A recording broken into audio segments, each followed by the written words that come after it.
Good afternoon, everyone. Today we are going to talk about this topic called methods for machine learning in big data. So, big data refers to the vast amounts of data that traditionally storage methods cannot handle.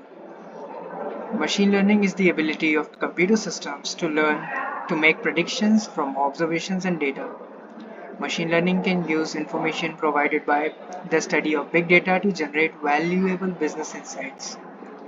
So here we are going to learn about the latest techniques which are used to handle massive data sets through machine learning. From supervised to unsupervised, we will cover them all. Uh,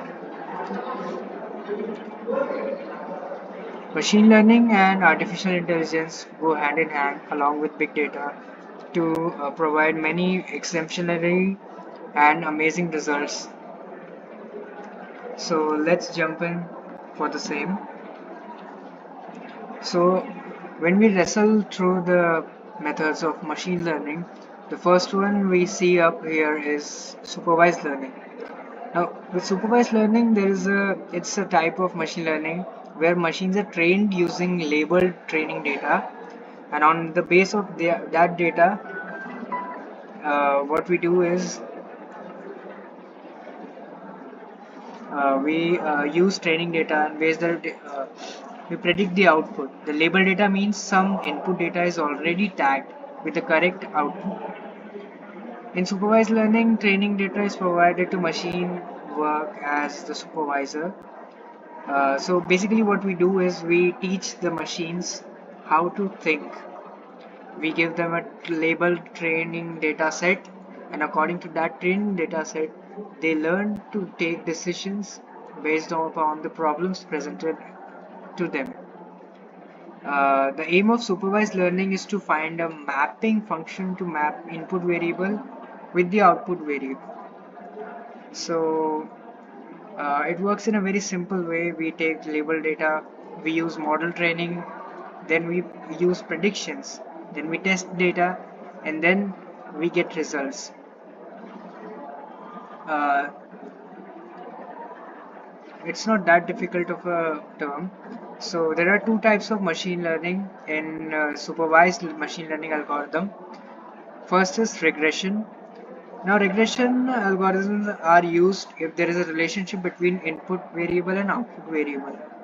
It is used for continuous variable predictions such as market trends, weather forecasting, which highly depends upon what already has been given towards it. It predicts continuous values using algorithms like linear regression, decision trees, and SVM or support vector machines. Another part would be classification algorithms that are used when the output variable is categorical, which means there are two classes such as yes or no, male or female, true or false, etc. Well, classification supervised learning uses algorithms like k nearest neighbors, decision trees, and SVM to classify data points into categories before giving the advantage of supervised learning.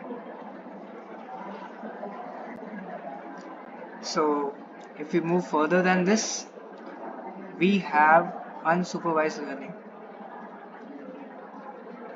We have unsupervised learning. Now, unsupervised learning is not that big of a deal since we already know what supervised is. As the name suggests, unsupervised learning is a machine learning technique in which models are not supervised using training data set. Instead, the model itself finds the hidden patterns and insights from the given data. It is as simple as that. It's a type of machine learning in which models are trained using unlabeled data set and are allowed to act on that data without any supervision. So our goal in unsupervised learning is to find the underlying structure of dataset group that the data according to similarities and represent that dataset in a compressed format. Now, it's not very hard to take off how to do unsupervised learning. We take an unlabeled input data, which is not which means it's not categorical, or corresponding outputs are also not given. This data is fed to the machine learning model to train it. It will interpret raw data to find hidden patterns and will apply suitable algorithms. Once it applies suitable algorithms, the algorithm divides data into groups according to similarities and differences. It's as simple as that. Unsupervised learning are of two types. Number one, clustering. Clustering is a method of grouping the objects into clusters such that objects with most similar remains in the group and has less or no similarities with the objects of another group. It groups similar data points together using algorithms like k-means, hierarchical clustering, and self-organizing maps.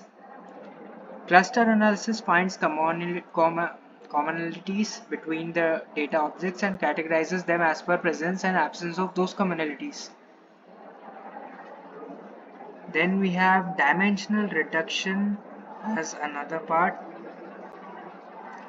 Uh, Dimensional reduction is the process of reducing the number of features or dimensions in a dataset while retaining as much as information possible. This can be done for a variety of reasons, like to reduce the complexity of the model, or to improve the performance of learning algorithm, or to make it easier for visualizing the data. It's a technique that is used to reduce the number of features in a dataset. In other words, it transforms high-dimensional data into low-dimensional data while still preserving original data. It uses principles like component analysis, singular value decomposition, etc. etc.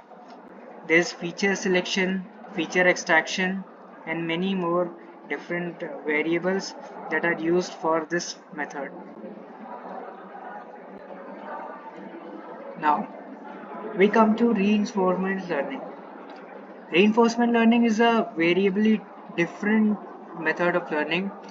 It's an area of machine learning where suitable action of a model maximizes the reward in a particular situation.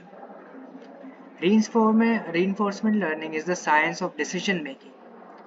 It is about learning the optimal behavior in an environment to obtain maximum reward. In reinforcement learning, the data is accumulated from machine learning systems that uses a trial and error method. Data is not a part of input, but that we would find in supervised or unsupervised learning. Reinforcement learning uses algorithms that learns from outcomes and decide which action to take next. After each action, the algorithm receives feedback that helps it determine whether the choice it made was correct, incorrect, or neutral. We have many applications for this, such as tech intelligent agents to make decisions in environment, application including teaching robot to play games. We use algorithms here like Q-learning, Monte Carlo, and temporal difference methods. And then there is deep learning and neural networks, the most famous one. We have CNN, we have RNN, autoencoders, and extensively computer vision, NLP, and what more. Now, if we go even further than that, we would have something new. It's called transfer learning. Transfer learning is a technique in machine learning where a model is trained on one task is used as the starting point for the model of second task. It is the ability to transfer knowledge to a new domain. It is useful. Why? Because it enables us to use pre-trained models that have learned general features on a dataset which can be useful for a new similar domain or task. Now we come to NLP, or natural language processing. This is one of the most important subfield of AI. This is widely used technology which actually is an upcoming field where many transitions such as compatibility with transition are used. NLP is a field that combines computer science, linguistics, and machine learning to study how computers and humans communicate in natural language. Uh, there are many common techniques such as text classification, where we do sentiment analysis, spam filtering, and topic modeling These are just examples of machine learning text classification. Then we have named entity recognition, extract people, places, and organization from text. Then there is language generation, generate coherent and grammatically correct text for tasks like chatbot, story generation, and data to text transfer. Now we have many challenges in implementing machine learning on big data. The most important one is data storage and retrieval, where we have problems regarding efficiently storing and processing the large formats of data, data processing, and data security and privacy issues. Conclusions. We have many challenges ahead in cybersecurity protocol and data privacy regulations, where validating machine learning models on a large scale data is very important. There are many opportunities in healthcare, finance, environmental sustainability, and more, which guide the future of machine learning and big data. Thank you for listening to this presentation.